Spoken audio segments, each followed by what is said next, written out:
Hi everybody. Now that we've had lunch, who am I? If you were here for the last session last year, this is a repeat slide, but I'm the same person. I'm the small net builder guy. My background is an electrical engineer by training. I've had 20 plus years building big iron mixed signal test systems. That's where Fanny and I originally hail from, where we met. And then in my second life, had another now about 20 plus years testing and reviewing consumer networking gear. And it all gets put up on SmallNet Builder. So I'm here today to talk about TR-398, the development that I've done for TR-398, the test suite. I've implemented it on the octoScope platform. And the testbed that I have in my home lab looks like this. It's a little bit different than the stack over there.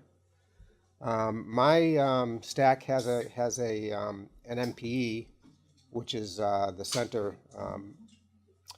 box. But since multipath emulation is optional in the TR-398, and to keep the cost of the rack down, we're not going to be using it. So I basically don't use the MPE at this point. It's bypassed. So we have the big chamber up top, basically the compute equipment and all the quad 10s and PALs and everything on the bottom, with a number of splitters.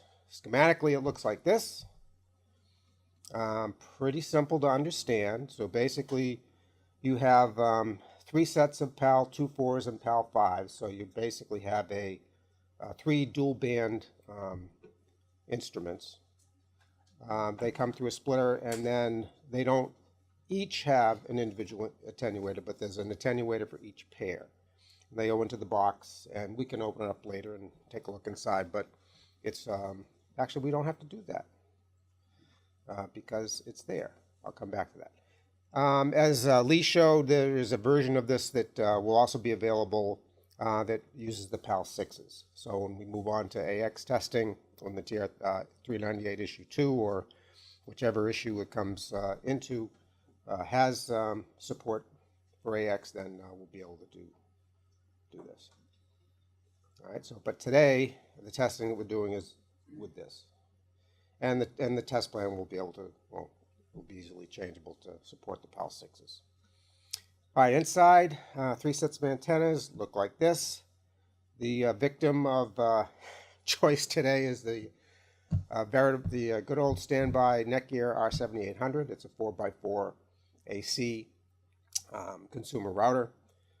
Implements both MU-MIMO and also 160 megahertz bandwidth. The platform is a Linux-based platform. It runs on Ubuntu 18. octoBox server, basically the latest version of octoBox server. And then the scripting is done in Python 3. So we have a shell script that controls the test sequence.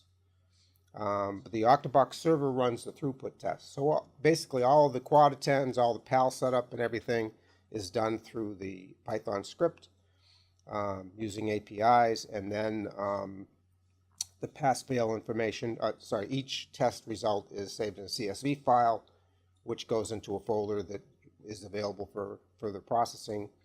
What I do is the script takes the CSV file, converts it into JSON, and then does most of its crunching on the JSON. But all that's done, and it yields a pass-fail result. The way it's been implemented is that there's a separate Python script for each of the TR-398 tests. So that makes it nice and modular. And the shell script allows you to run certain tests, and you'll be seeing that as I go through the demo today. So the script does test setup, and it processes the test data, and as I said, all the test files are saved. There's 3 demonstrations I'm going to hope to do today. We'll see how things cooperate. And these are, I didn't want to do rate versus, sort of the boring stuff that everybody has seen. I want to try to show some of the newer tests that TR-398 is bringing to the party. And the first one I'm going to show is multiple association, dissociation stability, and I'll explain each one of these. I'm going to do Airtime Fairness and then AP Coexistence. And these sort of go in order of difficulty to follow in terms of the demo, so hopefully I won't lose anybody as we go along, but I'll try to explain. Okay, this is a diagram, simplified diagram of the first test. It's 6.4.2 for those of you following along on the TR-398.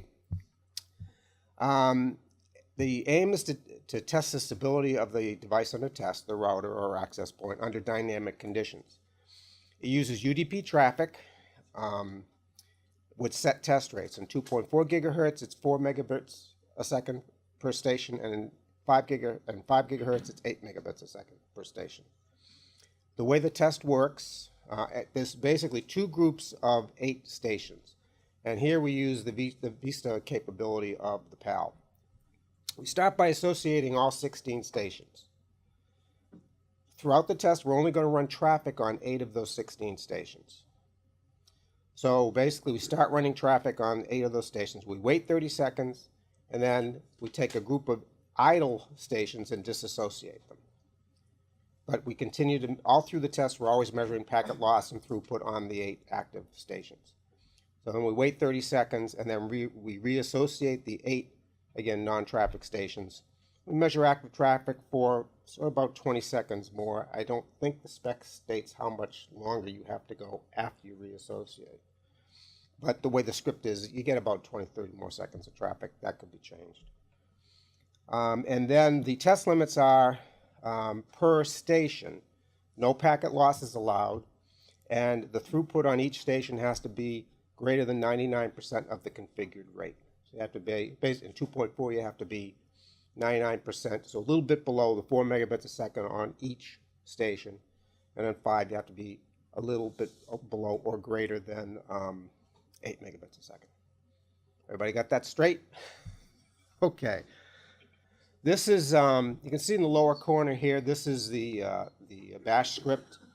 I've got a little bit, I edited it to take out a lot of the tests just to make it easier for me to do this during the demo, but you can see each test has a variable associated with it, and I basically, 1 means run the test, and 0 means don't run it. So I've got it set up to run the test, and I come up to the window, and basically this run me script is just a shell script that calls the other script.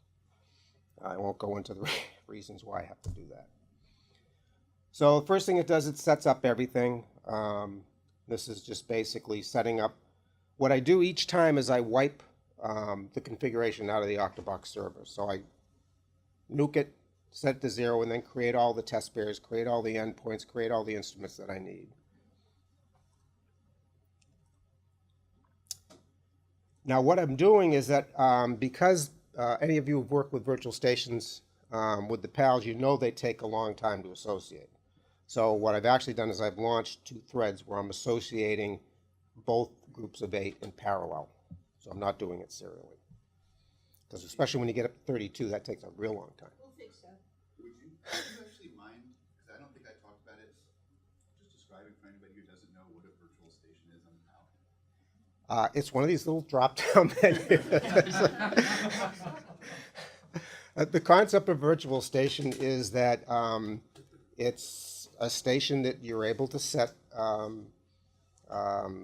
the mode, so you can set it as B, G, or AC, N. You can set its link rate, but it basically operates like a station, but it all operates off of the same radio. So the only limitation is all your virtual stations have to be on the same channel, right? But other than that, they act like stations. They associate, they disassociate, and they. 32 per PAL. And it's 64 on the per radio on the PAL 6. So 32 on the existing PALs, the one that Tim is using for this, but on the new PAL 6 will be 64 for each radio. There's 3 radios in each PAL. Okay, so we're actually running the test. Now this is the 2.4 test. This test is, I have a version of this test where you can actually see the stations come back online, but this one, this is the aggregator throughput, the top line, and the bottom line is basically, you're looking at the 8 4 megabit a second streams. So it's doing this. So now it's gone through it's gone through the disassociation. It's now going through the reassociation cycle. And you're not seeing really any disturbances go on here, when that's a good thing. That's what we're looking for.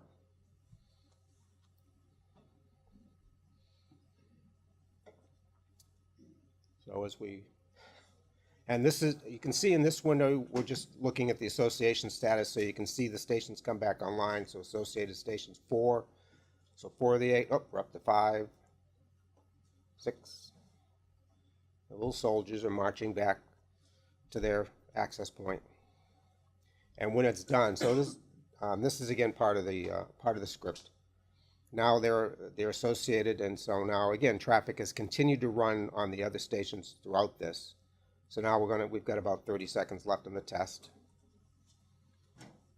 So we have to wait for that to happen.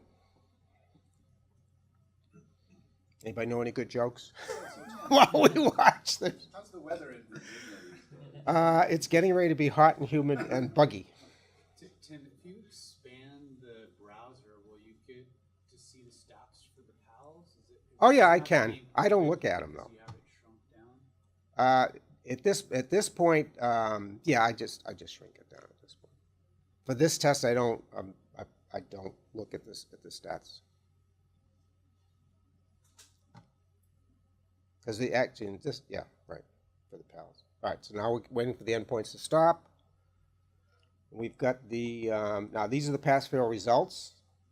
So over here in this window, you can see that all the traffic pairs had greater than, the test limit is 99% of 4 is 3.96, so all the test pairs passed, and then there was no packet loss detected. But I also opened up the handy-dandy expert analysis tool over here, so you can see the actual throughput for each of the 8 stations, 8 virtual stations. And you know, if I would have I can put a plot line on there if I really wanted to be dangerous. But I'll just put it at 4. So yep, they're all above limit. Okay. I can do the same thing for 5. Does anybody want to see 5? Otherwise, I can just go to the next test. I'll do 5. So this in goes through. It's now associating the PALs on 5. So it's shut off the 2.4 PALs, and now is associating the 5 PALs. Tim, I haven't done much of UDP testing with hyperflips. So you're sending a 4 megabit traffic pair, but you're measuring above 4 megabits? Yep.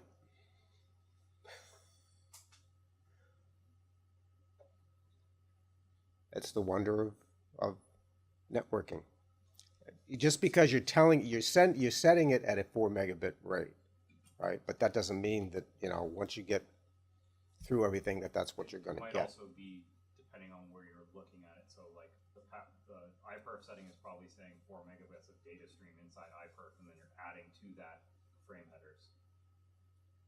So if the PAL is measuring at like essentially the Wi-Fi layer, you've got X number of additional bytes chunking onto the front end of every single one of your data streams, which then would bump you slightly higher.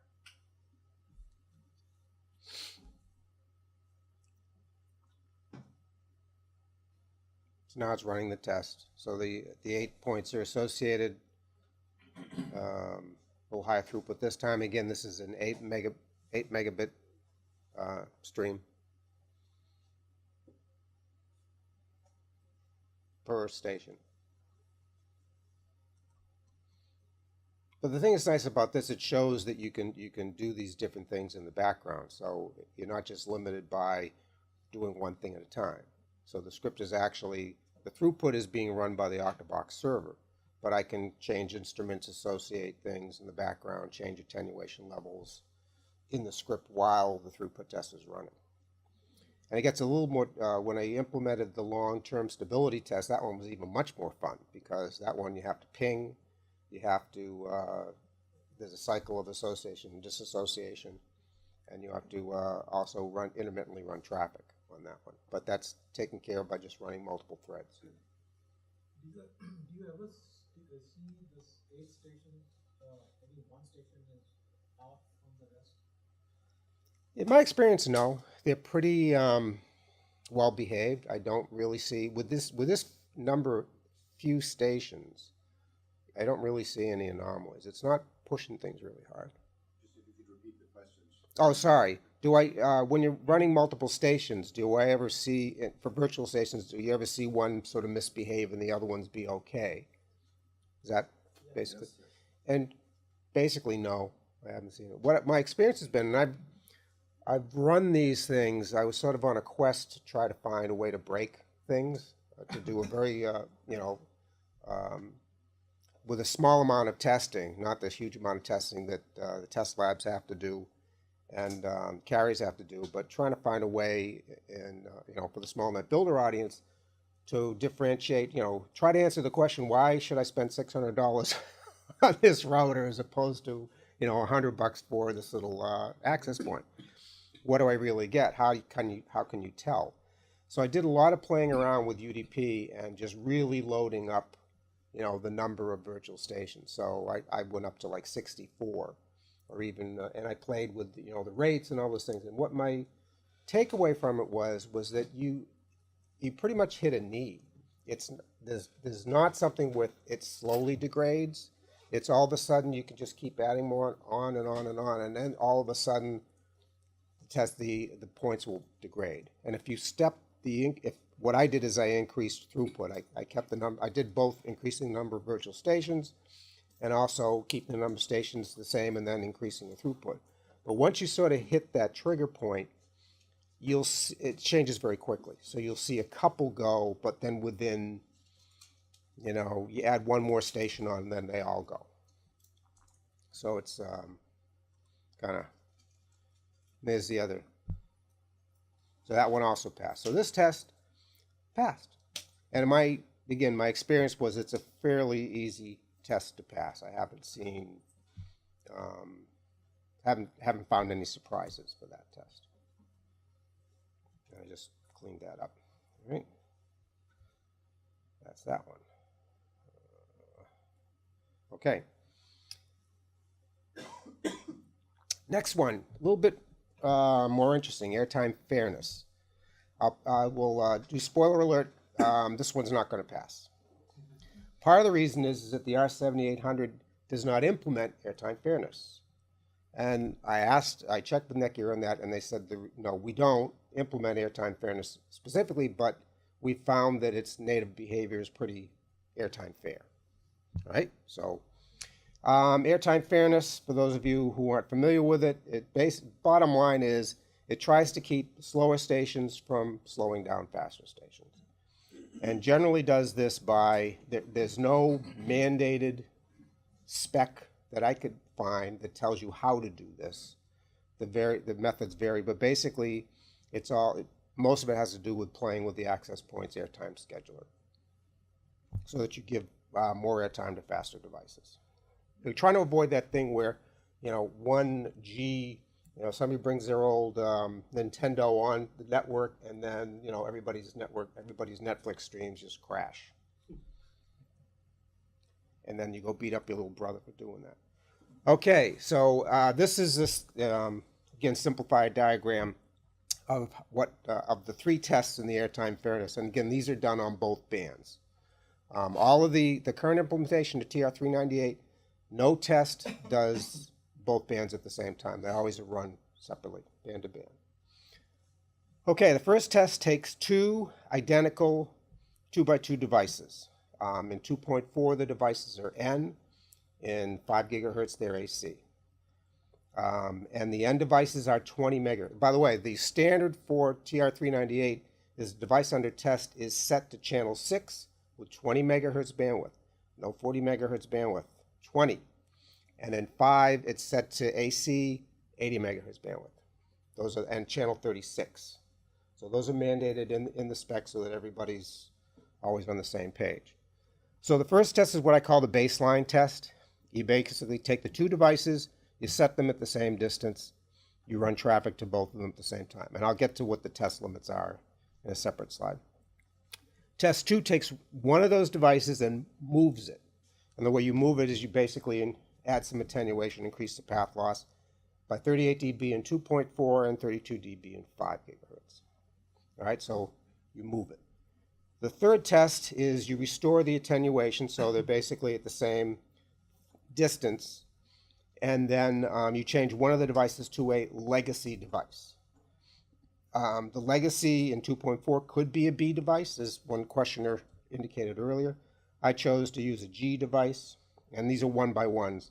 And an AC, you don't really have, so I used an A device. And that's easy to do with the PALs. You just set the, flip the switches, and it's now a legacy device. Okay. Limits. In test 1, you take the mean of both of the station 1 and station 2, and then plus or minus 5% around that. Each individual stream has to be within that plus or minus 5. So basically, taking a baseline, you're saying, how close are those two streams running? They should be within 5%, plus or minus 5% of each other. Station, for the station 2, for the test 2, which is the move, and 3, which is the legacy, those limits expand to plus or minus 15, again, of that original stream. So again, everything is referenced to this test, the test 1. And the limits are calculated around the test 1. So here you see, for example, this test passes. And this is a test 2. And then for test 3, we have a fail. And it failed high. And we're going to see that. So it's not that you're failing, below the limit. What I'm tending to see is, on test 3, is that the device fails high. And way high. Okay? Here are there's also a total throughput. So there's a variation. So there's a variation limit, and there's also a total throughput limit. For test 1, the baseline test, the total of the two streams has to be 80 megabits a second or greater. And this is in 2.4. In test 2, it's got to be 54. In test 3, it's got to be 50. And in 5, it's 475, 280, and 230. And if you want to know how those numbers were arrived at, talk to that guy. Okay, they're in the spec. So it is mandated. All right, everybody ready? So you got that? Can you remember all those numbers? So we're going to be looking for variation, and we're going to be looking for total throughput. So you said test 3 failed high. So station A is getting too much time, or is it the other way around? Yeah. Station A is getting too much time. Yeah. What generally happens is the legacy state just gets killed. It just gets killed. So you could say that Airtime Fairness is working, right? Because it's not letting the slow station hold back the fast station, but the fast station's it's failing high. It's going out more than 15%. Its throughput goes more than 15%. From a carrier's perspective, though, you're still obligated to deliver quality to the old station to a certain extent. Right. So it's not only that you're protecting the high speed. Right. You have to protect the low guys too, because you can't have, from a carrier's perspective, Just kill that. Kill that guy off, because then, maybe that's, the Nintendo that's trying to play something from your little brother or something, to use the example, and your little brother causes your parents to call the service provider. All right. To fix it. Or he rats you Still out paying. directly. All right. So what I'm doing is I'm going to the controlling script that controls the test sequence. I'm just telling it, changing it from the association, dissociation, stability, that first test, now to save to do airtime fairness. I save that, and now we run it. Another question. Yep. So, what's the definition of airtime fairness? Is it equal time to every station or equal throughput to every station? I'm going to let you try, it's Lincoln. Not as simple as like equal thing. It's equal treatment to it, I think, is the way. So it's you can't expect that it's equal bandwidth, because the stations are different technologies in this test. But again, it's trying to make sure that you're not having one of those stations knock the other guy completely out of the water, one way or the other. I think that's a good question, actually, because I asked the same question of these guys, and to me, it should be this equal airlink time, but I don't know if the industry has a definition, because if you get a legacy station going at 1 megabits or even 6 megabits per second, and an 11 AC station at 600, Obviously the one going at 600 is 100 times faster. The packets are much shorter. It can get a lot more throughput. So throughput seems right from the operator perspective, makes sense, but from airtime fairness, to me, it means, you get your slice of the airtime or Airlink, and you get your slice of the Airlink. You can transmit more packets if you're faster, right? But I don't know if there is an industry accepted definition, and it may be, and I don't know if there's a standards body that kind of owns it. But Well, I mean, like you said, though, everything here has been developed from the perspective of the operator, right? The end, again, lower the pain point of customers or subscribers calling and complaining about the performance of the system in the network. And so that's why it's looking at not shooting one of the systems in the head versus the other to knock it off the network, right? And so that's where that kind of definition came from this. So strictly speaking, if you're the RF engineer, like, is it slicing the airtime fairly? No, it's not quite what it is. So maybe like the test name didn't quite capture that.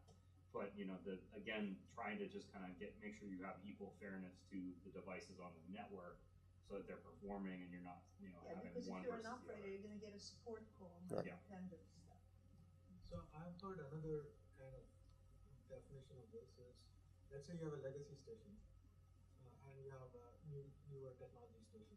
So if there is only network of legacy stations and they get certain QoS, and you introduce a new technology station, that QoS should not get degraded. Basically, a mixed mode. So that's kind of, that would be a fair, then there's no complaints, right? But that's unfair. We're basically, for those of you at home, listening along at home, we're discussing airtime fairness and different implementations. All right, ready for the demo? All right, sure, let's do that. And we'll Just encourage people, Lincoln, to participate. Yes, absolutely. And help drive the standard. So again, wipe out the system, set up the test, setting the attenuators, and now we're going to, again, we're starting by associating the two PALs.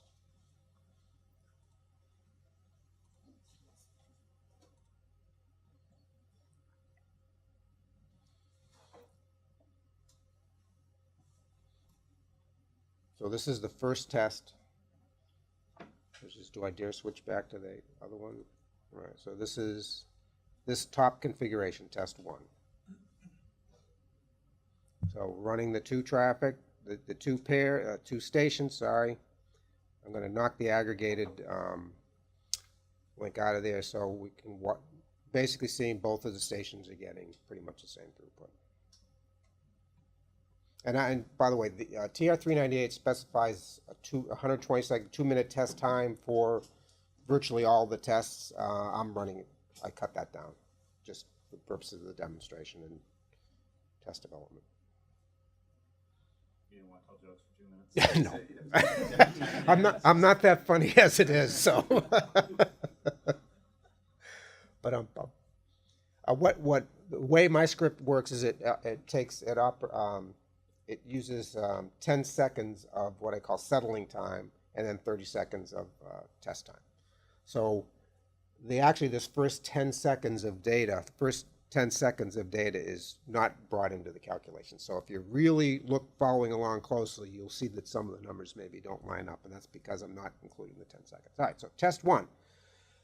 This one passed. So passed, you can see I put the actual throughput numbers here for the test limits. So for the 5% limits, it needs to be between these two numbers, 52. And for the 15% limits, it widens out. So it passed, and then the total throughput passed because the limit for that test is 80 megabits a second. So the total of the two streams.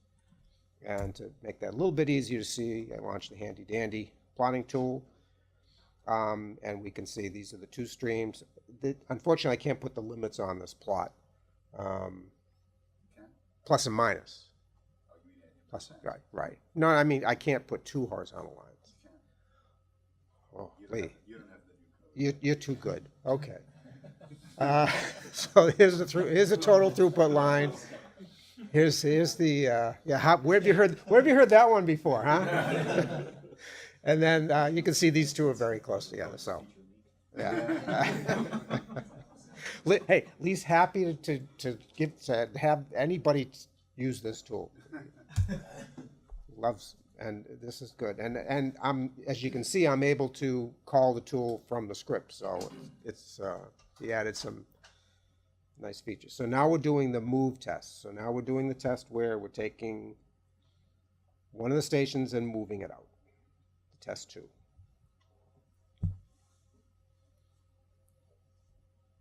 So I'm going to get rid of that. So we'll do this. Now here, I'm going to get rid of the aggregated line. Now they're pretty much the same. So you would think that, I guess you could say it's doing a good job because it's not letting the slower station slow down the faster station. But on the other hand, if you look at the PAL stats, and I haven't looked at these carefully, it may just be that I'm not throwing enough attenuation in. So this test can be somewhat sensitive to the amount of attenuation that you put in because it depends on how far down you push it on the MCS curve. So this one also passed. So, and again, we've got 15% limits this time, so we've got a wider latitude. And the total throughput easily passed because that number continues to go down each time. And so we'll do the plot. Now the interesting, no, never mind. Now this plot's a little bit busy because I'm putting the original lines on there and both of them. But if I take those out, this is the actual data for the new test. The other data was from the original test, so you could see eyeball 15%. So this is, and what you're actually doing is that for the variation test, you're only looking at the variation on station 1. You're not looking at the variation on station 2. So the station 2 data only comes in when you're looking at total throughput. The variation is only tracked against the first station. But they both did pretty well. What was the RSSI for station 2 in that last test? I don't. This is where you're getting a little bit tricky because you got to dig through all these numbers.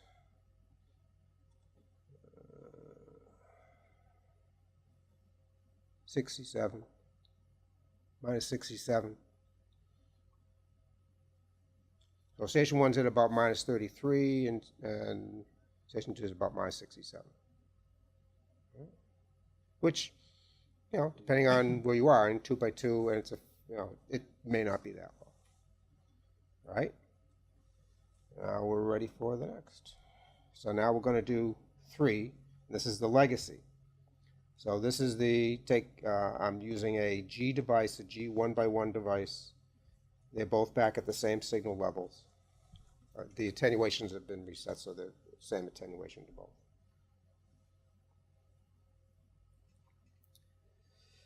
While it's running, is it a real station or a virtual? These are virtual. All this is being done with the PAL devices. Not used. How do you change attenuation of one virtual station? These aren't virtual stations. These are real stations for this test. They're real. They're PALs. What he means is I'm not using the virtual station capability for this test. Two pals. Two PALs.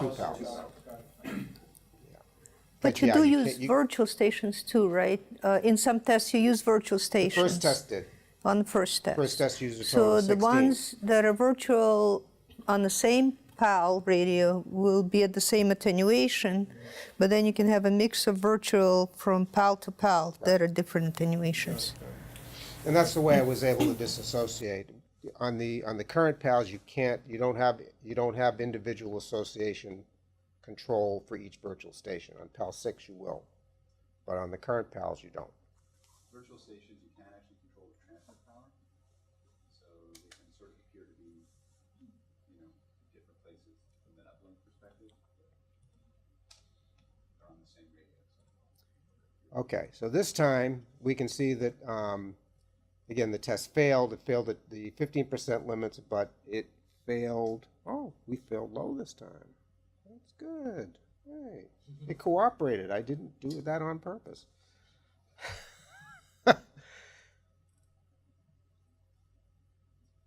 That's an interesting thing about the TR-398. The TR-398 does not mandate that you have to run the tests n times. It doesn't say how many times you have to run. It doesn't say you have to run them 6 times and average them. It just says how to run the test. The rest of that's left as an exercise to the reader. Okay, so here are the first two. This is the reference line, the results from test 1. And this is the plot line. The high plot line is the line for station 1, and the low is for station 2. So here it failed because it didn't preserve enough throughput for the first station. All right. And again, I can do this on 5, or had enough of this one, you want to go to the next one. Any thoughts? No? All right. How am I doing on time? All right. All right. Well, we'll see how it operates on 5.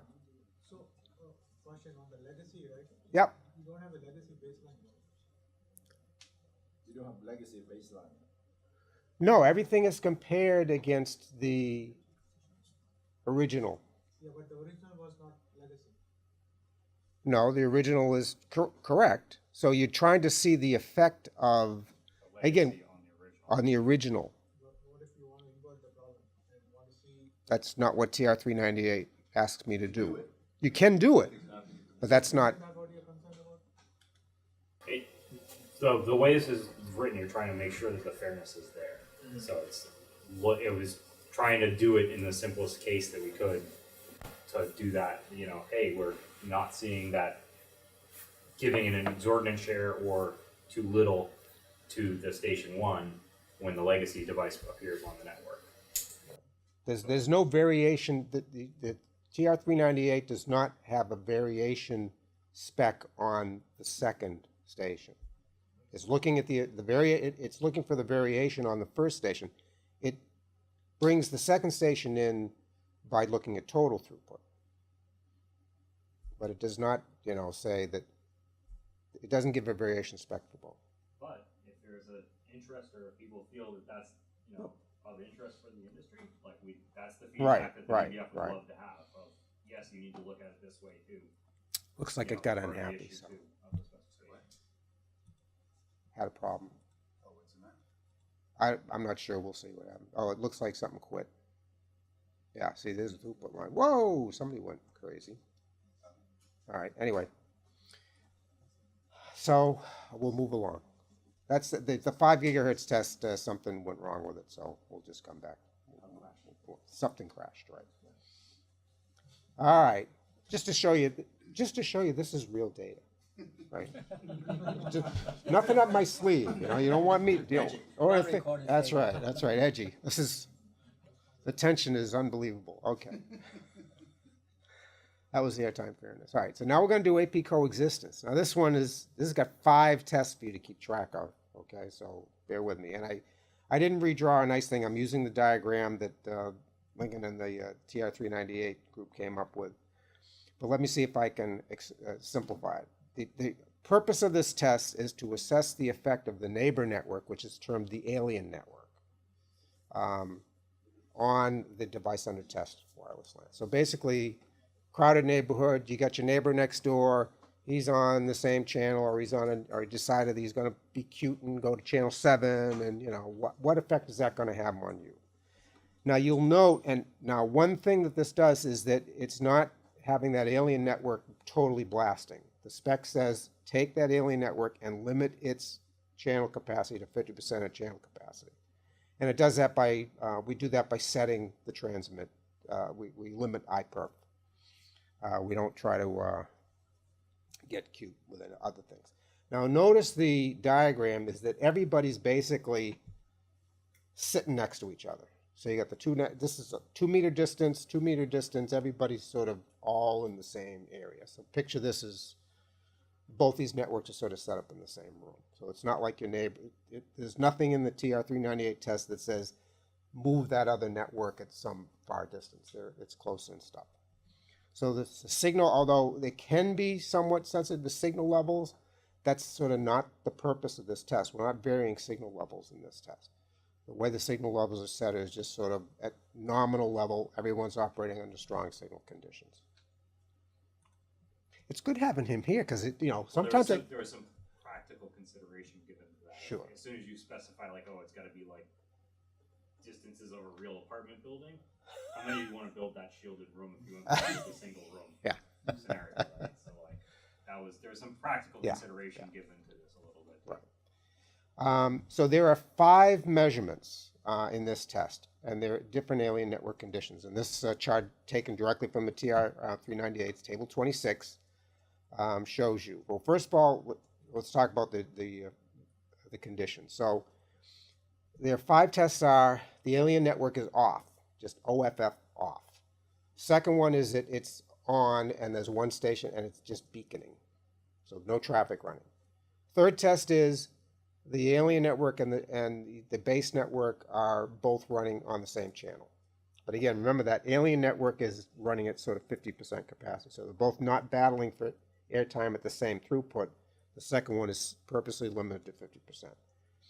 Then we do an overlapping channel test, and you can see the channels are specified here, and then an adjoining channel test. So we start with same channel test is 6 in 2.4, channel 36 in 5, and again that's 80 megahertz bandwidth in 5, 20 megahertz bandwidth in 2.4. Same channel 36. The overlapping channel in 2.4 goes to 7, so 1 over. Excuse me. And in 5 gigahertz, you don't change the channel, you reduce the alien network from 80 megahertz bandwidth to 40 megahertz bandwidth. And then for the adjoining channel, you move the alien network to 11 in 2.4, and you move it to 52 in 5. All right? Everybody got that? Keep those little numbers. Now I'm going to give you another set of numbers to remember. The pass fail, but these are easy, because it's the same for both bands. It's basically when you turn the alien network on, the beaconing case, you're allowed a 5% that should have less than 5% effect of the throughput of the DUT network. Because again, this is all you're trying to see the device under test how the alien network affects it, and you're not really looking at what happens to the alien network, right? And that I've noticed can sort of get you into trouble sometimes. So you really sort of have to look at it to make sure that to make sure that the test ran properly. And then there are 2 cases in which you're on the same channel, and when you're on the overlapping channel, the base network can only be affected, can only get knocked down 60%. The effect has to be less than 60%. And then when you move to the adjoining channel, it's the same condition as if you're on the first channel, on the same channel. All right, got all that? Now what we're doing is we're getting the baseline test here. So there's no alien network at all. We're just getting a throughput read on the device under test network.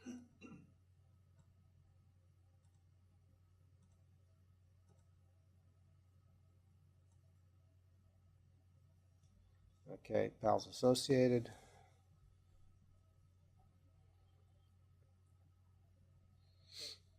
Running traffic. Okay, so we're getting, so what you'd expect around 100 something. Getting 2 by 2.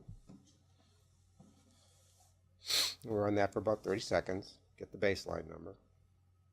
Okay, so just to show you that we do have another station, what I'm showing the alien network now. The AP was set to channel 6, and these are looking at the PAL, and the PAL is associated with channel 6. So this is basically the alien network AP and station, just to show you that there's really one there. And we ended up with 100 something for the first test. So now remember, this is alien AP turned on, but there's no traffic running, so we're still seeing only one trace on the second test. So it's just, they're associated, they're just sitting there idle.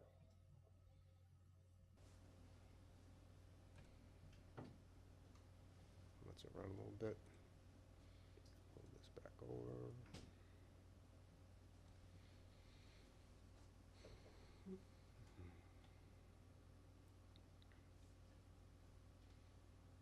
do have to work on the snappy patter, I think. Yeah, just in case everybody didn't quite understand it or follow it, Tim has used 3 PALs in the test. 2 of the PALs are the alien network. So 2 PALs are, one of them is an AP, one of them is a station. So the same way I showed the Wi-Fi 6 traffic, 1 AP, 1 station, or actually then DD did, because I couldn't get to it. That test, so he's using the alien network is PAL to PAL, and the DUD network obviously has the device under test, and another PAL as its station endpoint. So there's actually 3 PALs going on. That's what he was kind of flipping through and showing Right. you. I have real ones. Any of those PAL UI pictures where you see that little pie chart, that means it's an AP because it's showing you a pie chart of the stations that are attached. Right. That thing, that's the client distribution. There's only one client sitting on that network. All right, so the plot came up, and basically you can see the test passed because the DUT network was only, its throughput was only reduced by 3%. And again, that could be just random, right? Plus or minus 5% is kind of, you know. So red is your first test, yellow is the second one? Yeah. All right, so that's that one. So now we're going to do now we're going to run traffic on the second network.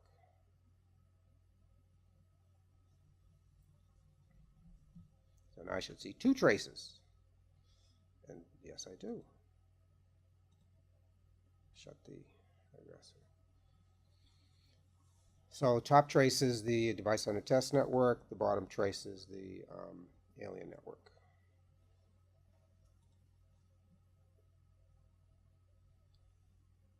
Yes. So you have a UDP stream set on the alien network? These are TCP. This is a TCP test. And that throughput is limited to, I think, in 2.4, it's 65 megabits a second. With iPhone? Yeah. You can set the bandwidth. You can set a bandwidth limit. On TCP? At least that's what the variable told me I could do. So yeah, it is. It's set. All right. So here now we're allowed 60% variation, and we passed because what happened here was that the base network, reference network, the network under test was reduced by only about 31%. Now again, this reference line is the result from the first test.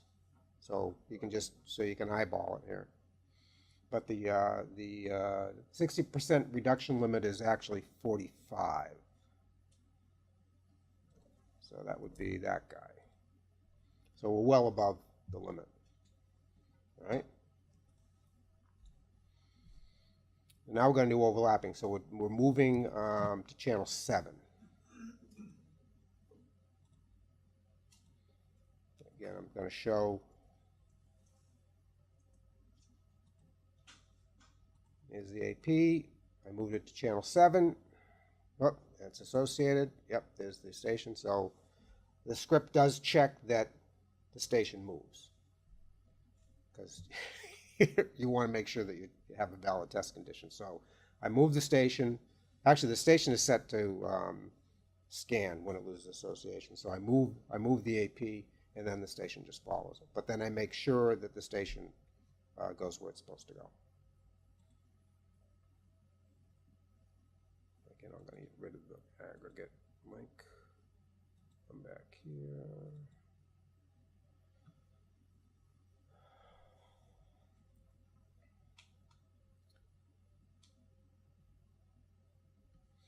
So the device on a test network is sort of around 60, 65, 70, and the alien network is sitting at around in the 20s. And again, we're allowed a 60% variation against the reference level. So let's see if it passed. Yes, it did. So we only went down 41%. Again, you can sort of see again that the test level is supposed to be against 45 down there, so pretty good margin. And now the adjoining channel test. And this one is back to a 5% limit.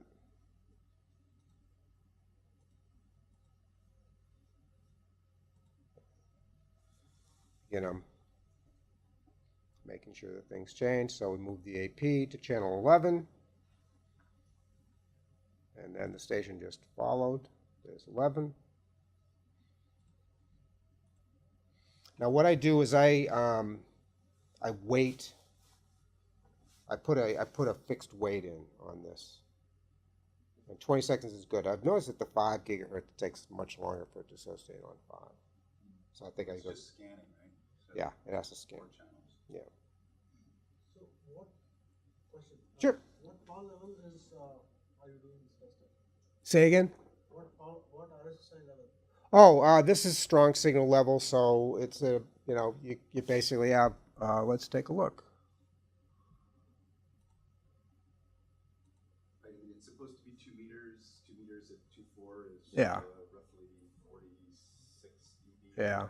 20 dB transmitters means you should be in the -25, maybe 30 kind of area. So So that's like super high. it's super high. Yeah. I think Tim tries Yeah. to keep it below saturation on the power, so you might Yeah. actually move it further out than that, but it's high. Because, That's part of the reason why you limit the throughput on that alien network. yeah.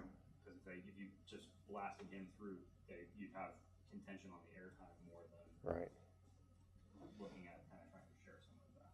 Okay, so this test failed. Again, we have 5% limit. So, and I found this consistently. I haven't seen this test pass, at least with the things that I've tested. So when you move to the adjoining channel, it does have an effect.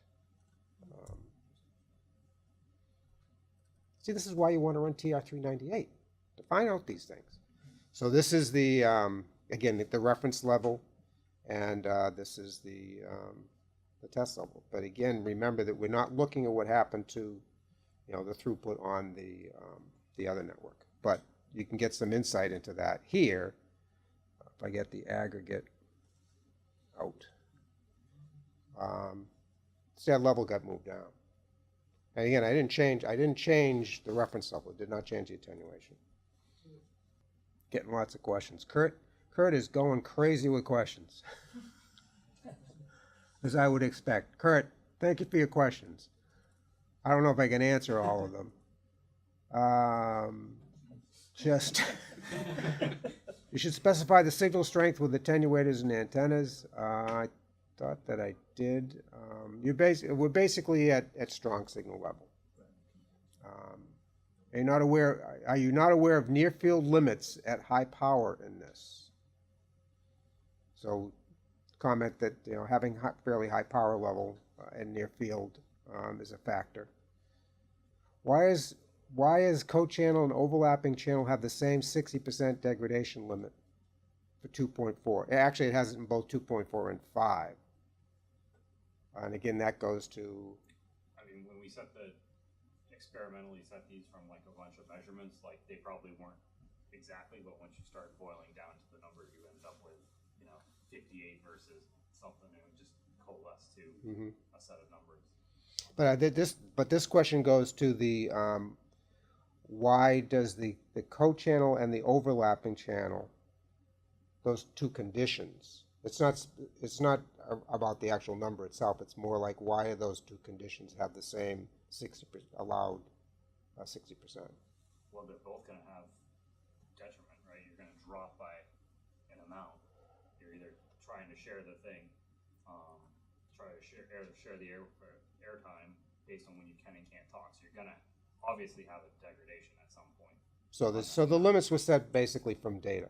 Yeah, I mean, I can pull up the original contributions, or they're available to BBF members that kind of had like, this pair, this pair, this pair, this pair, this pair, experimentally, and then what you had averaging and all that being across two sets and stuff. And the other comments that are coming in around this is again talking about the high power level. Yeah. Because it's basically saying adjoining channels and the proximity current, they can cause RF issues, and you can have harmonics. And Well, that's part of the goal of the test plan is that you're looking towards those things not having that, right? Because I think this also says that you're supposed to be using the alien stuff being similar to the device you're testing. is the way it's written. And so like if the device that you're using as the alien station or alien AP has bad behaviors on its side lobes and stuff like that, then you're going to wipe yourself out in that test, which is what the operators wanted.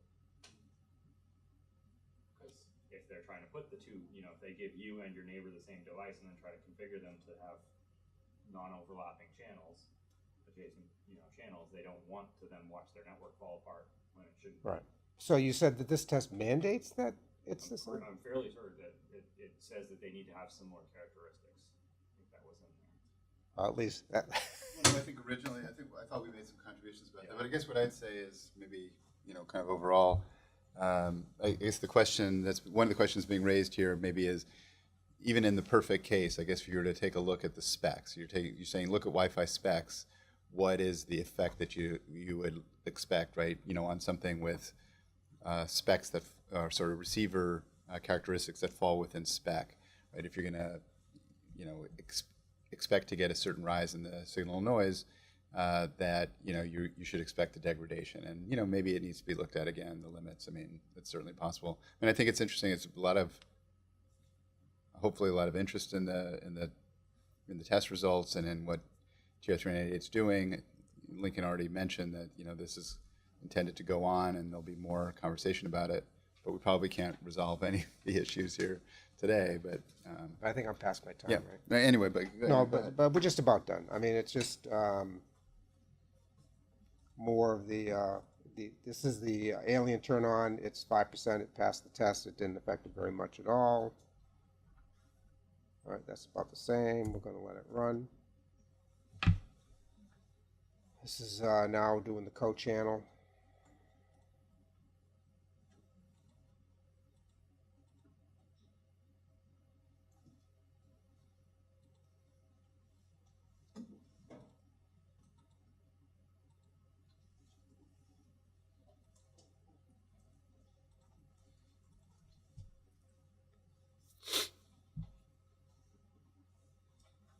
I think I'll stop after this because we've seen it. Yeah.